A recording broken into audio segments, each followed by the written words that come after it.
Aujourd'hui, les données elles sont assez claires pour qu'on ait un impact sur la structure tendineuse en tant que telle, sur la matrice collagénique. Il nous faut de l'intensité, et il faut un temps sous tension assez conséquent. Et il faut également planifier la récupération. Une discordance totale entre ce qu'on peut faire, même lorsque c'est très bien chargé, entre les entraînements en résistance et ne serait-ce que toutes les activités de course, que ce soit course à vitesse lente, vitesse constante ou les accels, décels, etc. Et donc en fait, pour faire le pont entre les deux, nous avons un outil, c'est la pliométrie. La douleur, elle est tellement multimodale et multifactorielle qu'un exercice peut être douloureux, mais ne pas représenter nécessairement, ne pas être corrélé à quel point le tissu est contraint. De toute façon, on peut pas travailler, j'ai envie de dire, de manière optimale le complexe et l'unité muscle-tendon, mollet, tendon d'Achille sans intégrer le travail du pied. Dans les études interventionnelles qui sont intéressées à comment soigner les patients en rééducation, quand tu t'intéresses au protocole, à aucun moment il y a des stratégies, du moins d'après la compréhension que j'ai de cette problématique-là que de récupérer pardon, la fin de flexion plantaire, qui me semble être optimale pour justement cibler ce déficit-là qui est effectivement très souvent retrouvé. Bienvenue sur Entendons, le podcast qui t'aide à t'épanouir en tant que kiné. Je m'appelle Augustin Castel, je suis kiné du sport et hôte de ce podcast qui est produit avec cœur par Full Physio.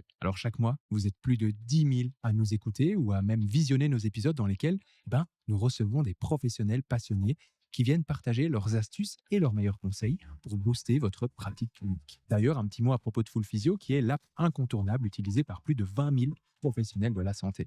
Full Physio, c'est ton allié pour rester à la pointe en kiné, ainsi que proposer des traitements optimaux à tes patients et patientes. Plus concrètement, Full Physio, ce sont des milliers de ressources pour te faire gagner du temps dans ta veille scientifique, des outils cliniques tels que la prescription d'exercices, des fiches d'éducation thérapeutique, des bilans, ainsi que des formations en e-learning et en présentiel. Alors si toi aussi tu as envie de passer au niveau supérieur dans ta pratique, rejoins-nous sur fullphysio.com et promis, tu ne seras pas déçu. Et maintenant, place à l'épisode. Hey, salut à toutes et à tous et bienvenue dans ce nouvel épisode d'Entendons. Aujourd'hui, j'ai le plaisir d'accueillir Damien Reich qui est kinésithérapeute du sport, mais également préparateur physique. Aujourd'hui, on va mettre le focus dans cet épisode sur une pathologie bien précise et pourtant tant redoutée, à savoir la rupture du tendon d'Achille. On va discuter de plein de choses gravitant autour de cette pathologie, que ce soit les facteurs de risque pour comprendre pourquoi est-ce que ça peut survenir, mais également les erreurs à ne pas commettre ou bien encore la place de la chirurgie. Et on parlera également de tendinopathie, à savoir la tendinopathie d'Achille. Ah, et d'ailleurs, si jamais le sujet t'intéresse, sache qu'on a une formation dédiée sur Full Physio Academy sur la tendinopathie d'Achille. Donc voilà, je te laisse aller faire un tour, je te mettrai le lien en description. Allez, bon épisode. Hey, salut, petit message vite fait simplement pour t'informer que tu es en train d'écouter la deuxième partie d'un épisode de podcast qui a en fait duré plus de 2 heures ou 1 heure et demie, ça dépend un petit peu des épisodes. Et pour trouver la première partie, on t'invite à simplement remonter un petit peu dans le flux des épisodes et tu la trouveras très facilement. Donc voilà, pour pas que tu te demandes où est-ce que tu es tombé, parce que forcément cet épisode, ou en tout cas cette deuxième partie, commence un petit peu de but en blanc, vu que c'est la continuité de la première partie. Allez, bon épisode. Ouais, j'y pensais parce qu'ils en parlaient dans. On avait fait un webinaire, je sais pas, sur Full Physio, sur la cheville, il y a quoi, il y a 2 mois, en mars. Il y avait Massamba et Romain Tourillon qui étaient venus un petit peu discuter. Alors, ils discutaient de la cheville, mais du coup, ça m'a refait penser à ce travail du pied. Là, c'est difficile d'expliciter, parce que les gens qui nous écoutent vont peut-être se dire, mais oui, ok, ils parlent du pied, mais qu'est-ce qu'on fait concrètement? On discutera de ça dans un autre podcast, mais c'est compliqué à expliquer, je trouve, oralement. En fait, ce qu'on fait, c'est juste, il faut voir le type d'exercice. Donc, je vous encourage à aller voir, d'une part, le webinaire, parce là, c'est plus au niveau de la cheville, mais ils en parlent un petit peu, mais aussi les travaux de Romain Tourillon sur Sport Smith, par exemple, où il a vraiment un article détaillé là-dessus, en accès libre. Yes. C'est quoi, toi, parce que là, on parlait du fait d'être précautionneux, mais pas trop, justement, mais Ouais. quand même faire attention, il ne faut pas faire n'importe quoi. C'est quoi? Est-ce que toi, tu as des signaux d'alerte dans tes rééducations de rupture du tendon d'Achille, où tu te dis, oula, là, là, il faut que je freine un peu parce que ça sent pas bon, ou pas spécialement? Ouais. C'est une excellente question. Mhm. Est-ce qu'il existe des signaux d'alerte? En réalité, pas vraiment, et je m'explique pourquoi. Mhm. Euh, Moi, ce qui me permet d'être très, très, très serein dans mes rééducations, c'est le fait de me dire, OK, je sais que depuis le début de mon continuum rééducatif jusqu'à la fin, je planifie ce que je fais et je monitore les choses graduellement, avec, comme quand je fais de la préparation physique, des semaines de charge, des blocs de charge, puis une semaine de décharge, et puis je ondule comme ça. Mhm. Par contre, le fait d'avoir cette sérénité-là et de savoir exactement ce que je prescris à mes patients et ce qu'ils font eux-mêmes en dehors de nos séances, me permet de me dire que, OK, là, je sais que j'ai été graduel ou non. Et donc, des fois, par exemple, quand il y a la survenue d'une douleur en regard du tendon, Mhm. La première question que je me pose, c'est est-ce que j'ai pas fait une erreur de monitoring? J'ai une trace écrite de ce que je leur propose, je check, oui Ouais. ou non. Mhm.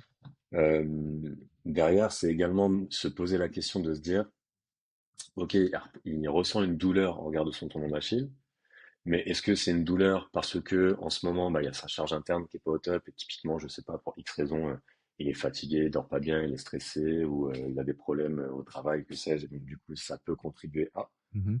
Mais finalement, ça survient sur un exo qui, je sais, sa structure tendineuse est pleinement en mesure de bien tolérer. Mhm. Et autre truc, il peut aussi, et c'est, je trouve, très caractéristique de ce type de rééducation-là, pour ce sous-groupe de population, donc des patients qui ont des ruptures du tendon d'Achille, il peut survenir des douleurs dès lors qu'on va réintroduire quelque chose d'un peu nouveau. Ouais. Mhm. Par exemple, passer d'un travail de décharge à charge, passer de je marchais en botte à je marche sans botte, Mhm. réintroduire la plio, réintroduire la course. Ouais. Dès lors qu'on va réintroduire des contraintes, soit qui sont un peu plus élevées ou qui sont nouvelles pour la structure de mon patient, de mon retour d'expérience, j'ai le sentiment que ce sont souvent des moments où notre patient peut ressentir des douleurs en regard de son tendon.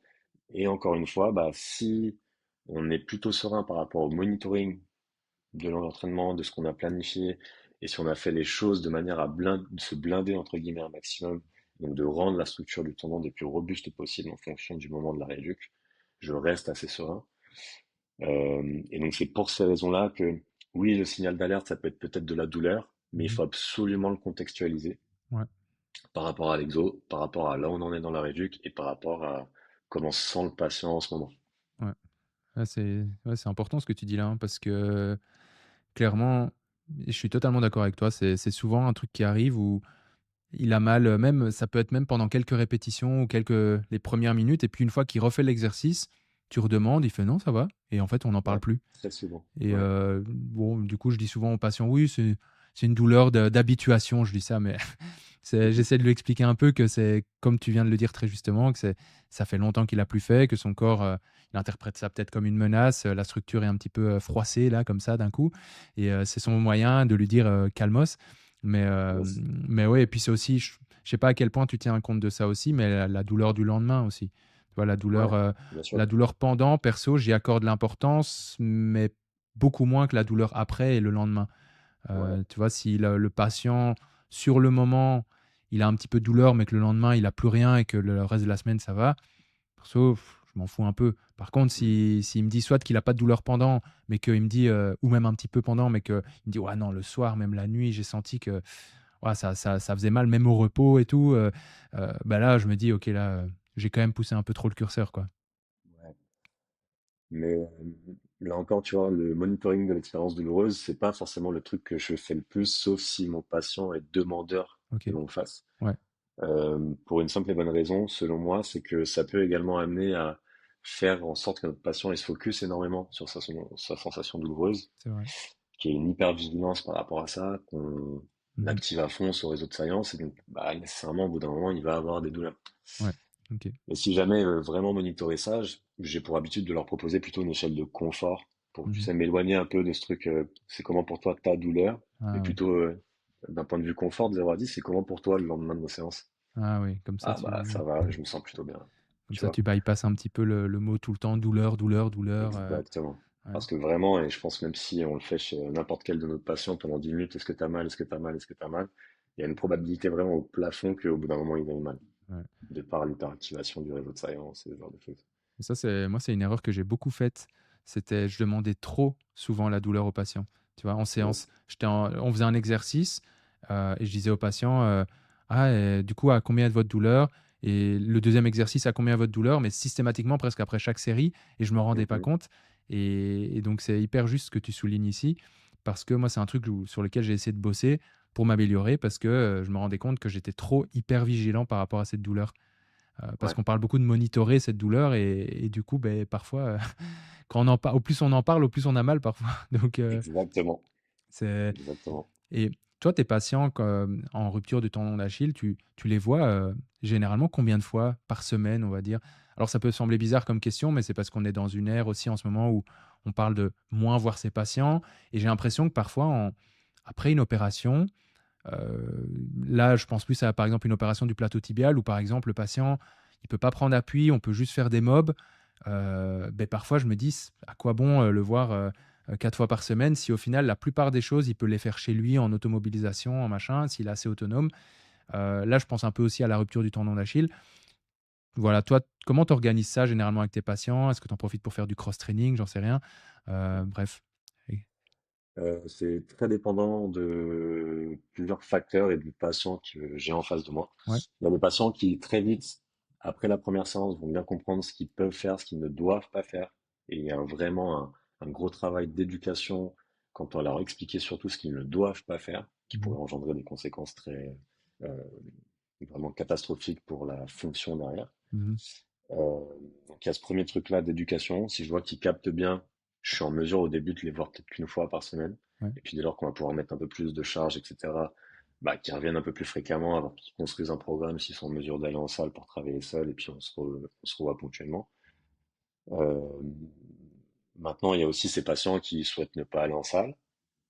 Il y a aussi ces patients qui souhaitent être vus plus fréquemment pour avoir plus d'assurance par rapport à la mise en place de tel ou tel exercice, à avoir cette supervision de la part des thérapeutes. Mhm. Et je pense qu'il faut être pleinement en mesure de leur proposer ce suivi-là et Ouais. ne pas être dans ce truc de non, on est dans une période où il faut voir le moins possible les gens.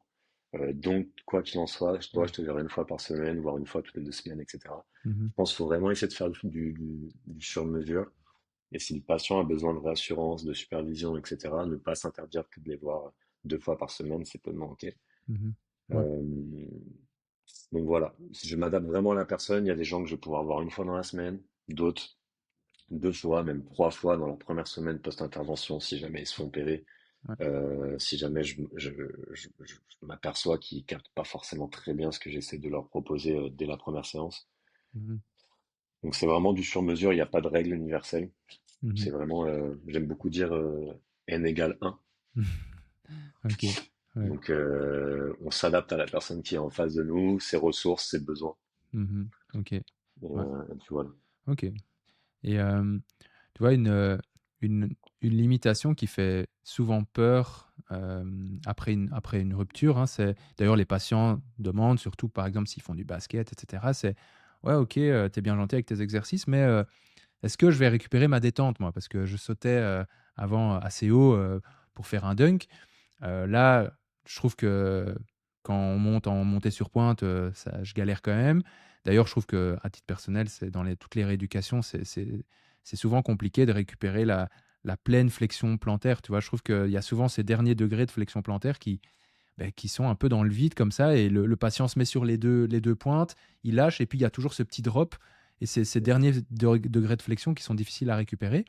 Est-ce que, dans ce cas-là, est-ce qu'il faut accepter qu'il y a une grosse partie de nos patients qui, malheureusement, garderont des séquelles de par le fait que le tendon est suturé, qu'il a perdu un peu de ses capacités? Ou est-ce qu'il y a quand même moyen, ou est-ce qu'on n'a peut-être pas encore les bonnes armes et que on peut espérer récupérer à 100% cette flexion Ouais. plantaire? Euh, alors,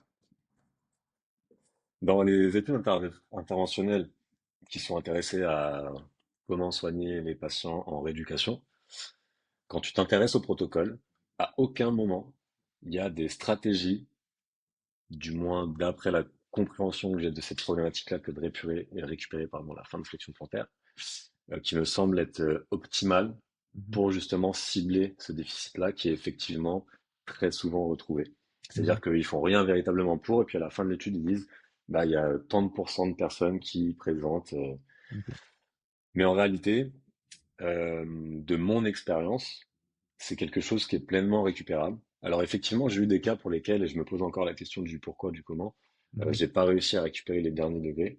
Mais dans la grande majorité des cas, et je commence à avoir vu beaucoup de patients qui ont eu des ruptures du tendon d'Achille, c'est quelque chose qu'on arrive à récupérer.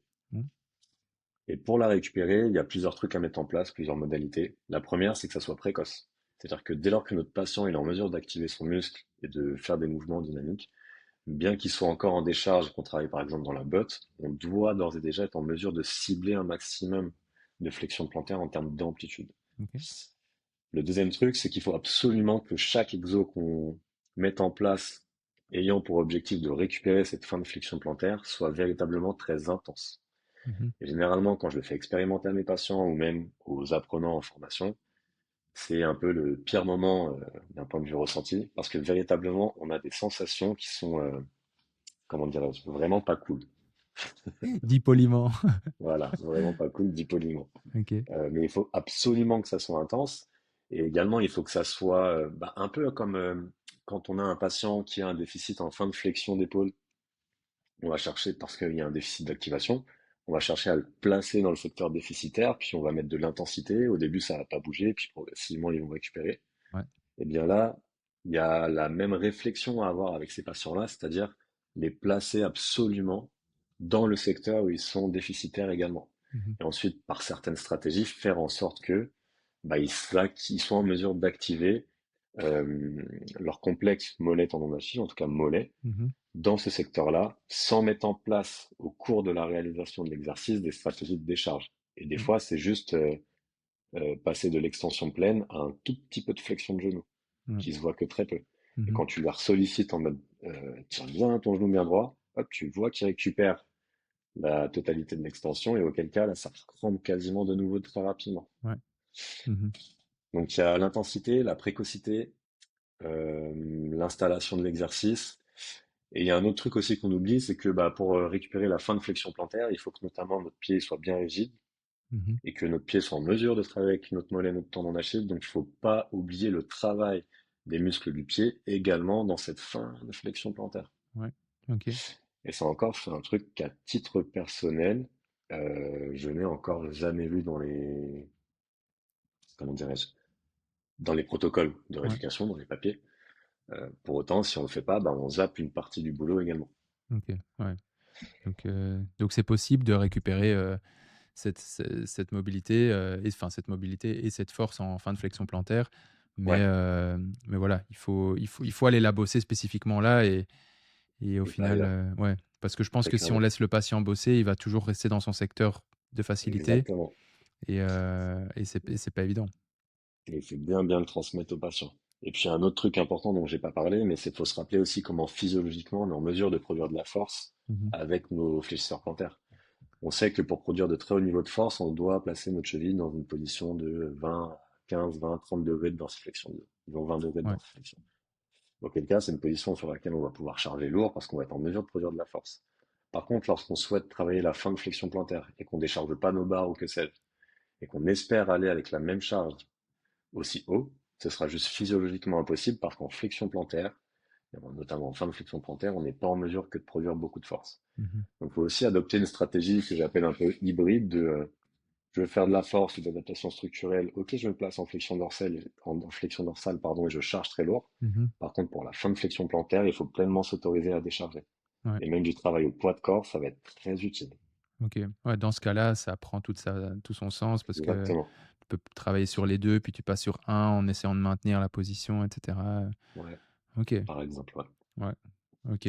Et ici, tu vois, on parle un peu de cette rééducation. Quelles seraient pour toi s'il y en avait, hein, 3 erreurs qui sont communément faites dans les rééducations de rupture du tendon d'Achille?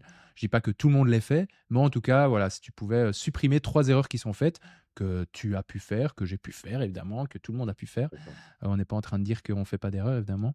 Vraiment. Un thérapeute qui fait pas d'erreur, c'est ce qu'on appelle un menteur. Exactement. Euh, les trois plus grosses erreurs qu'on pourrait faire. Alors, il y en a une qui me paraît évidente, c'est le fait de vouloir regagner de la flexion dorsale trop précocement, Mhm. et notamment via des étirements de la structure tendineuse passifs. Ouais. Ouais. Le tendon d'Achille, physiologiquement, il va s'allonger, quoi Mhm. qu'on fasse, sur une période assez longue. On retrouve généralement des données qui parlent de 6 mois. Euh, il est vraiment très facile que de l'allonger manuellement en cherchant à l'étirer. Par contre, si le tendon d'Achille s'allonge derrière fonctionnellement, c'est vraiment la catastrophe. Ouais. Ne serait-ce que pour marcher de manière économe, c'est la misère. Et je parle même pas des exercices ou des activités qui vont mettre d'autant plus de contraintes à haute taux de charge sur le tendon, comme les sauts, la course ou que sais-je. Mhm. Donc la plus grosse erreur, je dirais, ce serait ça, de ne pas chercher à étirer le tendon d'Achille. Mhm. Autre erreur, je dirais être trop protecteur. Mhm. Être trop protecteur et par exemple, du coup, ne pas suffisamment charger pour créer de l'adaptation structurelle et donc ne pas rendre le tendon d'Achille le plus robuste possible, Ouais. qui est véritablement, j'ai envie de dire, la target numéro un de notre éducation par rapport à ce sous-groupe de population. Et un truc sur lequel maintenant j'insiste énormément, qui t'a passé un peu pour un toqué auprès de mes patients parce que je répète énormément, mais c'est l'éducation de nos patients, notamment sur le premier temps de notre continuum rééducatif, concernant les comportements qui peuvent réaliser vis-à-vis de leur éducation, mais surtout qu'ils ne doivent pas faire. Ouais. On a parlé d'étirement par exemple, on a parlé de pas sous-charger, Mhm. mais pas surcharger non plus. Et un patient pour surcharger, par exemple, il peut, alors qu'il est encore immobilisé sous la botte, rentrer à la maison, chercher à retirer la botte, et puis par exemple aller du canapé à la salle de bain en marchant, Ouais. sans les talonnettes, sans la botte, sans béquille. Ouais, ça peut Et aller du coup, vite, il hein. boite. Ouais. Et du coup, il me fait de la flexion dorsale au-delà de sa tolérance à Mhm. bien, enfin, de sa capacité à bien tolérer l'étirement. Mhm. Et peut-être qu'il va allonger son tendon, Ouais. etc. Enfin bref. Donc Ok. sur tous les comportements un peu inadaptés qui doivent pas mettre en- qui ne doivent pas réaliser, en fait. Ok. Et Véritablement, ouais. ok. Donc c'est vraiment se sous-charger, trop vouloir étirer ou étirer trop précocement et pas Mm. assez au final éduquer le patient et Ouais. qu'il aille faire un peu de sa tête chez lui, quoi. Mais, Elle s'évèse un peu ouais. trop vite. Mais tu vois, Mm. ah vas-y, sorry, je t'ai Ouais, coupé. excuse-moi, ouais, moi aussi je t'ai coupé, désolé.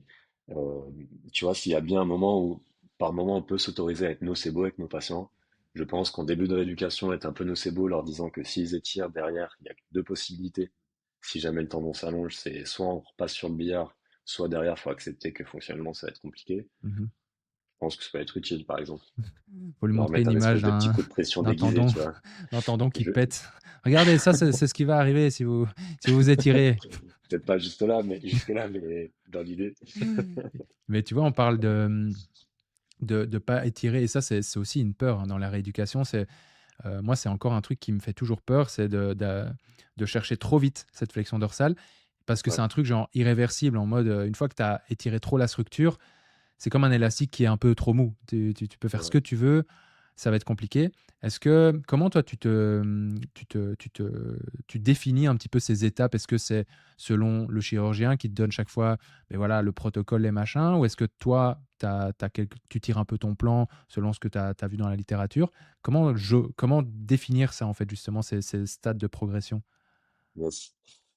Effectivement, j'essaie au maximum déjà respecter le protocole en termes d'immobilisation proposé par le chirurgien, parce que c'est Ouais, quand même lui qui a vu la structure tendineuse, qui sait mieux que nous sur ça. ouais, Il faut s'autoriser pleinement à leur faire confiance et travailler main dans la main vis-à-vis de ça. ouais, Et puis derrière, en fait, je sais que sur les 6 premiers mois, la structure, je peux l'allonger très facilement.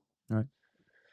De ce fait, sur au moins ces 6 premiers mois, je mets en place aucun étirement passif. Mhm. Tous les exercices où il va y avoir de la flexion dorsale, je demande que cette flexion dorsale elle soit contrôlée activement.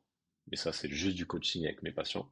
Et puis derrière, dès lors qu'on met de la flexion dorsale dans nos exercices, je leur propose toujours un focus externe pour ne pas qu'ils dépassent Mhm. justement cette quantité de flexion dorsale qui étirerait davantage le tendon, puisque de toute façon, le tendon il va s'allonger physiologiquement, donc ils vont récupérer de la flexion dorsale graduellement au fur et à mesure du continuum rééducatif.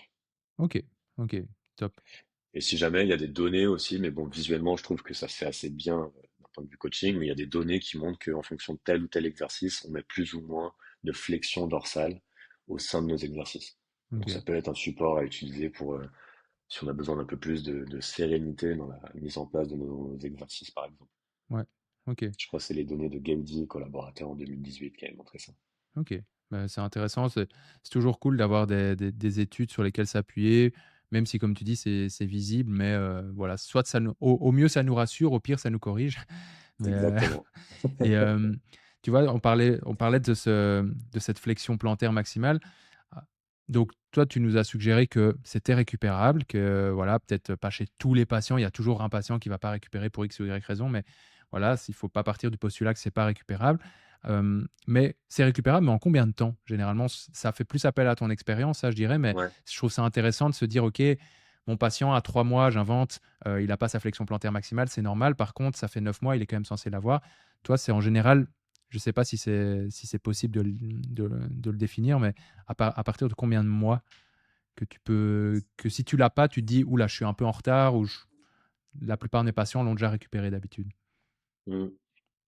C'est une vraie bonne question. Et effectivement, là, c'est pleinement un retour d'expérience que je vais partager, mais je dirais Ouais, que entre 6 à 8 mois, si on voit qu'il n'y a pas de récupération de la flexion plantaire, ouais, il va vraiment falloir mettre en place d'autres choses que peut-être on n'a pas suffisamment faites. OK. Et ça m'est déjà arrivé, parce qu'en vrai, je te parle de 6 mois notamment, parce que c'est souvent le moment où les patients, 5-6 mois, reprennent la course à pied pour que ça soit bien sécuritaire. Mmh. Euh, et c'est souvent un moment où donc, bah, on refait plusieurs tests, et notamment où je quantifie l'élévation du tendon d'Achille en comparaison au côté contrôlate. Mmh. Euh, et c'est souvent à ce moment-là où je me dis, tiens, j'ai récupéré, oui, non. Ouais, OK. Euh, Ceci dit, même si par exemple à 6-7 mois on n'a pas récupéré, c'est faisable. Ouais. Parce que ça se base majoritairement sur de l'activation neuromusculaire avec des modalités bien précises, et notre Mmh. corps est en mesure de s'adapter quoi qu'il en soit. OK. Alors après, oui, si il y a eu un traitement chirurgical et que la suture a été très tendue, peut-être que. Et encore, je sais pas. Mmh. Je pense pas, à vrai dire, parce que encore une fois, le tendon d'Achille, il peut s'adapter pleinement et Mmh. all life. Ouais, Euh, mais ouais, je dirais peut-être 6 à 8 mois, mais après, c'est vraiment qu'un retour d'expérience. ouais, ouais, c'est ça. Ça vaut ce que ça vaut. Bah, c'est toujours intéressant, hein, comme je dis, Yes. c'est pour ça aussi que ce podcast est là, c'est pour, beh, recueillir l'expérience aussi de ceux ou celles qui ont plus l'habitude, dans certaines pathologies et je trouve ça hyper intéressant. Hem et ici, j'aimerais bien qu'on discute aussi d'erreurs thérapeutiques. Alors, on a discuté des 3 erreurs, plutôt générales, mais si on devait discuter de ta plus grosse erreur thérapeutique, est-ce que tu en aurais une à nous partager? J'aime bien cette question parce que je trouve que ça permet aussi de rassurer celles et ceux qui nous écoutent qui, Ouais, beh, carrément. tu vois, c'est vrai que quand on fait du contenu, on se positionne indirectement toujours comme, beh, on partage des informations et ça peut parfois donner cette image de, on fait jamais d'erreur, même si on le dit pas, mais indirectement, on Bien a une sûr. pratique plus évoluée, j'en sais rien, alors que c'est pas du tout vrai, c'est juste, Mm. on aime bien partager des choses, basta. Yes. Mais du coup, voilà, tout ça pour dire, j'aime bien demander ça, quelle serait, toi, ta plus grosse erreur thérapeutique? Évidemment, comme toi et comme nous autres, tu fais des erreurs. Mmh, Et c'est OK d'ailleurs de faire des erreurs. J'aime beaucoup transmettre ce message. C'est OK de faire des erreurs. Ce qui est pas OK, c'est de pas les prendre en compte. ouais. Mmh. On fait des erreurs, c'est OK, mais derrière, on a une pratique réflexive qui nous permet de comprendre le pourquoi du comment. Et derrière, bah, du coup, on n'en sort que meilleur finalement. Mmh. Bah, pour rester sur le thème des patients qui se pètent le tendon d'Achille, c'est l'histoire de Damien, jeune diplômé. Je crois que ça faisait 5-6 mois que j'étais diplômé, quelque chose comme ça. Mmh. Je reçois donc un basketteur de National 3, je me souviendrai toujours, au cabinet qui vient me voir pour prendre rendez-vous donc pour sa rupture du tendon d'Achille. Il arrive avec sa belle résine, etc. Il me dit, bon, bah voilà, dans tant de semaines, je retire mon plâtre et j'aimerais commencer dans la foulée. Donc, je lui donne ce rendez-vous et on se voit à ce moment-là. Et en fait, tu vois, tout à l'heure, je parlais de l'importance de communiquer sur l'éducation de ce qu'ils ne doivent pas faire. Et Mmh. typiquement avec lui, bah, je l'ai absolument pas fait. Et ce qui s'est passé, c'est que, alors, en fait, j'ai fait plusieurs erreurs. Bon, comme ça, je vais toutes les envoyer. La première chose, c'est que bah, je savais pas que typiquement étirer le tendon d'Achille précocement, c'était pas une bonne idée. Mmh. Sauf que moi, je vois une cheville raide. Bah, j'ai sorti mes plus beaux skills de thérapie manuelle pour faire de la flexion dorsale. Ce qui sur papier est légitime, hein, moi Ce qui je sur le comprends. papier est presque légitime. C'est Et donc, tu vois, j'ai commencé donc à faire de la flexion dorsale manuellement pour gagner en mobilité. Et un autre truc que je n'ai pas, que j'ai oublié de lui proposer, mais je l'avais pas en tête à ce moment-là, c'était de lui dire, bah, quand t'es à la maison, tu marches non pas pieds nus, mais toujours avec tes petites talonnettes dans la basket. Parce que sinon, bah, potentiellement, tu vas boiter, il va y avoir une avancée du tibia par rapport à ton pied, tu n'auras pas la force pour propulser, donc ça va juste faire de la flexion dorsale de manière répétée. ouais. Et en fait, l'exemple que je te donnais tout à l'heure du mec qui va de son salon à la salle de bain et puis qui navigue comme ça dans sa maison, bah, c'était pile lui. Ah ouais. Et le gars-là, je l'ai revu 2 semaines après, Ouais. il avait une il n'en a pas voulu, je sais même pas comment, il avait une perte de l'équilibre physiologique totale. Ah waouh! Son tendon était pleinement allongé. Oh punaise. Oh. Et, Donc là, je savais pas trop où me mettre. et vous avez fait quoi après? Enfin, Bah, je suis rentré chez moi. J'ai commencé à verser une petite larme. Puis surtout, j'ai pris mon ordi, j'ai cherché, j'ai essayé de comprendre le pourquoi du comment. Et à ce moment-là, j'ai capté donc que son tendon s'était allongé, que c'était la cible. Je lui ai dit, je lui ai envoyé un message le lendemain. Il est passé au cabinet et donc là, je lui ai dit, bah, de ce que je comprends, de ce que j'ai pu lire, il y a deux possibilités. Soit tu acceptes d'être moins performant, ce qui fait, enfin, d'être moins performant. Pas nécessairement, mais en tout cas, soit tu acceptes que bah, ton tendon d'Achille, il va moins faire le boulot à terme quand tu vas reprendre le basket. Et donc, potentiellement que ton genou, il va beaucoup plus travailler. Il faut mhm, juste qu'on le prépare et c'est faisable. Mais peut-être que ça va retentir également sur tes perfs. ouais. Il y a de grandes chances. Soit, pour espérer récupérer la meilleure performance possible une fois le retour au terrain, faut repasser sur le billard. Bah, il a décidé de pas repasser sur le billard. On a fait la réduc du mieux possible. Il a repris le basket et après, je pas eu de nouvelles. Ouais. Bon, Voilà. au moins tu as été honnête et tu lui as exposé Mais les, ouais, les possibilités, hein. Donc, parce que c'est pas facile de dire ça aux patients, hein, en mode ben, non, c'est ah non, bah, irréversible. c'est pour moi C'est que j'étais pas difficile. bien du tout. Ah, je J'étais vraiment, comprends. en plus, je viens de diplômer, donc je veux juste faire les choses le mieux possible, tu vois. Ouais. Mais j'avais pas eu de bonne sur ça à l'école, j'avais pas encore lu sur ça, enfin, c'était Mais un peu cata. Mais bon, ben, et puis je trouve que c'est pas une pathologie où on est fort formé dessus, la rupture du tendon d'Achille, honnêtement. non. Ça a peut-être changé maintenant, mais à l'époque, ou alors j'ai pas été attentif en cours, hein, mais c'est vraiment, tu sais, dans toutes les pathologies MSQ, c'est souvent, il y a une slide qui est consacrée, et Ouais. après on passe à la suivante, qui est l'entorse et la tendinopathie d'Achille. Mhm. Très clairement. Mais en fait, dans les trois pathologies que je viens de citer, la plus, la plus dangereuse, je trouve, en rééducation, c'est la rupture. Tu vois, Très clairement. tu peux difficilement faire vraiment n'importe quoi avec une tendinopathie. Au pire, tu surcharges. Le patient a vraiment mal, c'est embêtant, mais il va pas avoir de déficit fonctionnel, enfin, pas irréversible en principe. Mm. Une entorse, bon, j'avoue que si tu fais n'importe quoi, qui se refait une entorse au cabinet, que ça vire en instabilité chronique, ça peut être compliqué. Qui est du coup un Ouais, facteur bien peut-être sûr. de risque pour les ruptures du tendon d'Achille, on ne sait pas. Je sais pas. Ouais. Et tiens, avant qu'on se quitte, tiens, j'avais encore une petite question parce que je trouve que c'est une question que posent souvent les patients qui ont été opérés. Ils ont, tu sais, une induration au niveau du tendon, ils ont un tendon plus gros. Ouais. Et la question qui revient à 90% des cas, c'est: waouh, j'ai une boule au niveau du tendon, est-ce que ça va disparaître? Si oui, Mm. quand? De ton expérience, est-ce que sur cette boule-là, moi j'aurais tendance à dire que non, enfin, j'ai jamais eu l'impression de pouvoir agir sur ça, mais Ouais. voilà, ça m'intéresse d'avoir toi ton retour. Moi, l'histoire que je me raconte et l'histoire que j'essaie de leur transmettre, c'est de me dire que, en fait, cette boule, c'est probablement la construction du tissu collagénique euh, sur la zone où il y a eu la rupture d'une manière un peu plus dense, Ouais. qui fait qu'on peut ressentir cet épaississement-là. De mon expérience, ça disparaît pas. Mhm. Ouais. Par contre, j'essaie de leur transmettre ça comme ça pour simplement qu'ils aient une représentation de ce truc-là qui soit positive dans le sens où ils se disent, ah, en fait, c'est juste bah, dans la zone où initialement j'ai eu ma blessure. Aujourd'hui, elle est d'autant plus forte, Ouais. Ok. tu vois. En tout cas, de mon expérience, d'un point de vue esthétique, ça change pas. Ouais. Et au niveau de Le la tendon, il grosseur reste épais. Ouais. ouais, c'est ça, la grosseur du tendon. J'avais un patient, un de mes premiers patients qui avait une rupture du tendon. Son tendon était mais big comparé à l'autre qui était tout fin. Et en fait, il m'avait posé cette question et je savais pas répondre. Enfin, j'étais en mode, bah, je sais pas trop. Maintenant, avec l'expérience, ben, je me rends bien compte que j'ai pas vraiment d'action dessus. Mais à l'époque, j'espérais, tu vois, me dire, ben, on va travailler le tendon, ça va un petit peu tu sais, l'amincir, etc. Ça Mm. va. Mais au final, bon, pas tellement, quoi. Donc, Pas forcément. Non, puis d'autant plus que de par nos méthodes d'entraînement pour le rendre plus robuste, on peut augmenter la CSA des tendons. Donc en fait, ouais, ouais. avoir de la matière, bonne chance. Ouais, c'est ça pour ceux ou celles qui nous écoutent, c'est le diamètre, Oui, grosso pardon. modo. Ouais, le Euh, diamètre, ouais. ouais, j'essaye de parfois définir les termes parce que parfois, tu sais, on balance ça et je me Ouais. dis que pour nous, c'est peut-être clair parce qu'on est dans le sujet, mais Mm. pas spécialement pour toutes ceux ou celles qui nous écoutent. Euh, Oui, oui, t'as raison. ok, ben écoute, là, ça fait 1 heure qu'on est ensemble. Ce que je te propose, c'est que je te laisse retourner à tes activités. Yes. Voilà, en tout cas, j'étais super content de t'avoir aujourd'hui. Je pense que comme on a discuté, je pense qu'on sera amené à faire un épisode 2 sur d'autres choses parce que je pense qu'il y a plein de choses à dire sur les sujets qu'on a abordés aujourd'hui. c'est clair. Mais en tout cas, Énormément. voilà, c'était vraiment un plaisir. N'hésitez pas à aller suivre Damien aussi sur les réseaux. Tu peux peut-être rappeler un petit peu voilà, ton compte Instagram, etc. Yes, le compte Instagram sur lequel je vais essayer d'être de plus en plus présent, Ouais.